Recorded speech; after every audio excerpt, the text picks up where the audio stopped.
Hello friends, मैं हूँ आशीष। तो आज हम पढ़ेंगे एक मज़ेदार स्टोरी। इस स्टोरी से आप इंग्लिश से हिंदी सीख सकते हैं। तो चलो फ्रेंड, स्टार्ट करते हैं एक इंटरेस्टिंग स्टोरी जो आज का अपना टाइटल है, द फूलिश मंकी। फूलिश को मतलब होते हैं मूर्ख, मंकी को मतलब होते हैं बंदर। तो जो टाइटल को मीनिंग हुआ मूर्ख बंदर।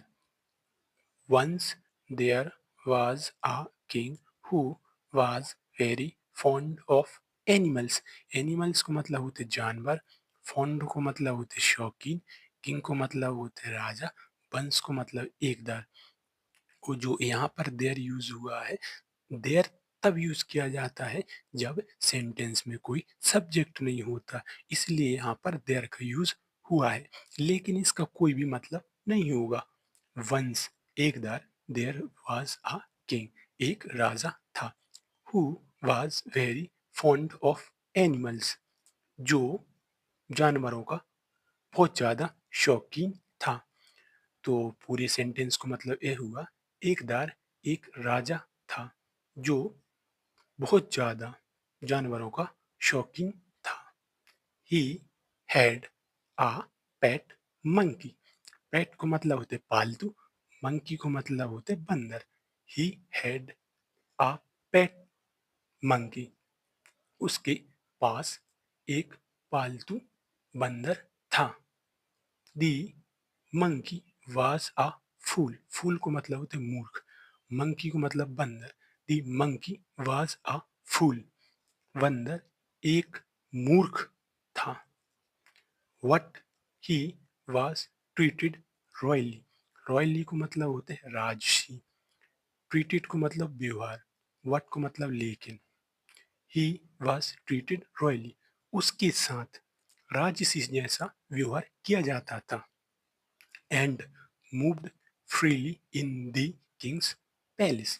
पैलेस को मतलब होते महल, फ्रीली को मतलब होते बिना किसी रोक टोक के, मूव्ड को मतलब होते भ्रमण करना या घूमना।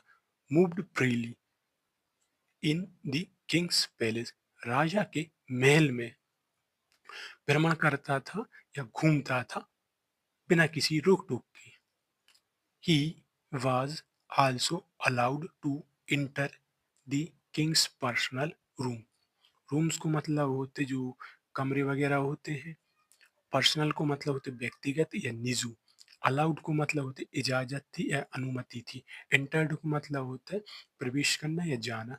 ही वॉज आल्सो अलाउड, उसे अनुमति थी या इजाजत थी, टू इंटर मतलब जाने की, दी किंग्स पर्सनल रूम राजा के जो व्यक्तिगत है या निजू कमरों में, which were forbidden even for the king's servants. Servants मतलब है नौकर चाकर, किंग्स को मतलब होते राजा, फॉरबिडन को मतलब होते वर्जित या मना। विच वर फॉरबिडन जो मना थे या वर्जित थे, इवन मतलब यहाँ तक कि फॉर द किंग्स सर्वेंट राजा के नौकर चाकरों के लिए। The monkey use to guard the king at night while he slept. Night को मतलब होते हैं रात में, और यहाँ पे जो गार्ड है इसका मीनिंग हुआ पहरेदार, लेकिन अपन को सेंटेंस के अनुसार देखना है। तो गार्ड को मतलब होता है सेंटेंस के अनुसार पहरेदारी, मंकी को मतलब होता है बंदर। The monkey use to guard, तो बंदर पहरेदारी किया करता था। द किंग राजा की एट नाइट रात में, वाइल ही स्लेप्ट जब वह सोता था। वन डे एक दिन, as the king was sleeping. Sleeping को मतलब सो रहा था, एज को मतलब होते जब, as the king was sleeping जब राजा सो रहा था। A fly entered the room. Room को मतलब होता है कमरा, इंटर्ड को मतलब होता है प्रवेश करना, फ्लाई को मतलब मधुमक्खी। A fly entered the room, एक मधुमक्खी कमरे में प्रवेश किया। It came near the king. Near को मतलब होते पास में, it came near the king यह राजा के पास में आई। The monkey thought that the king would get disturbed. Disturbed को मतलब होते परेशान, थॉट को मतलब होते विचार करना या सोचना। द मंकी थॉट, बंदर ने सोचा, डेट को मतलब होते की, the king would get disturb, राजा परेशान हो जाएगा। So he tried to drive the fly away, tried को मतलब होते प्रयत्न करना, और ड्राइव अवे को मतलब होते भगा देना या दूर कर देना। शो को मतलब इसलिए, ही ट्राइड उसने प्रयत्न किया, to drive the fly away मधुमक्खी को दूर भगाने का।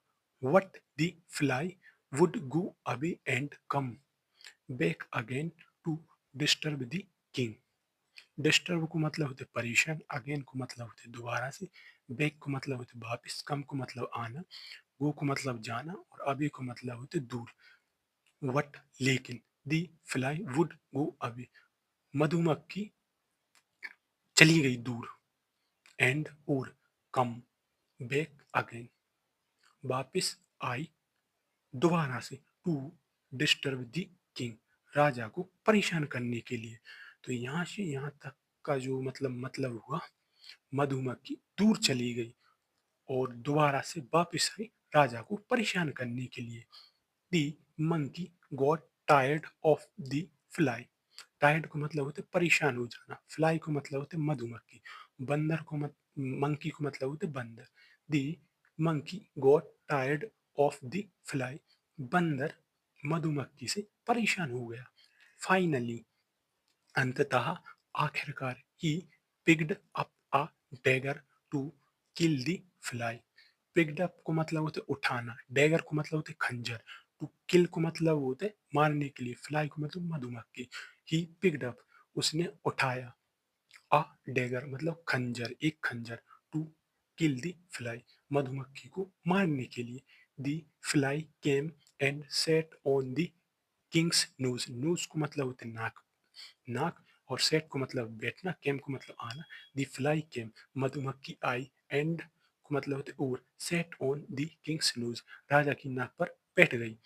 Hearing all the commotion, commotion को मतलब होते चहचहाट या चहलकदमी या शोर शराबा, हेयरिंग मतलब होते सुनकर, हेयरिंग ऑल द कोमोशन मतलब होते चहचहाटा या चहलकदमी को सुनकर।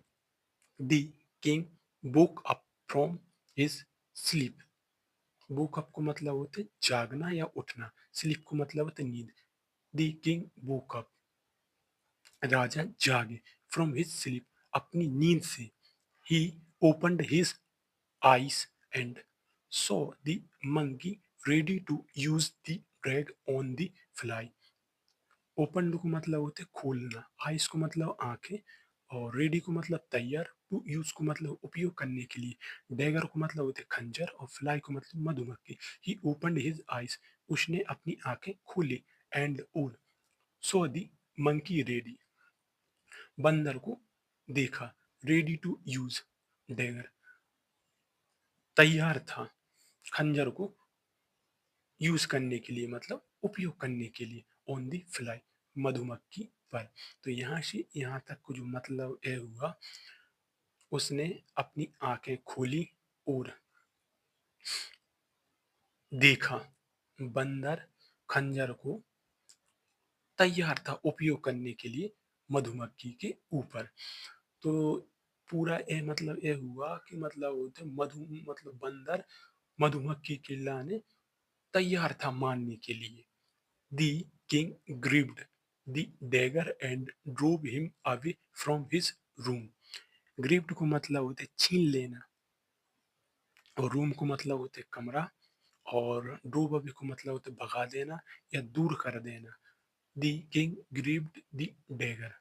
राजा ने खंजर को छीन लिया, and drove him away from his room अपनी कमरे से उसे भगा दिया या दूर कर दिया।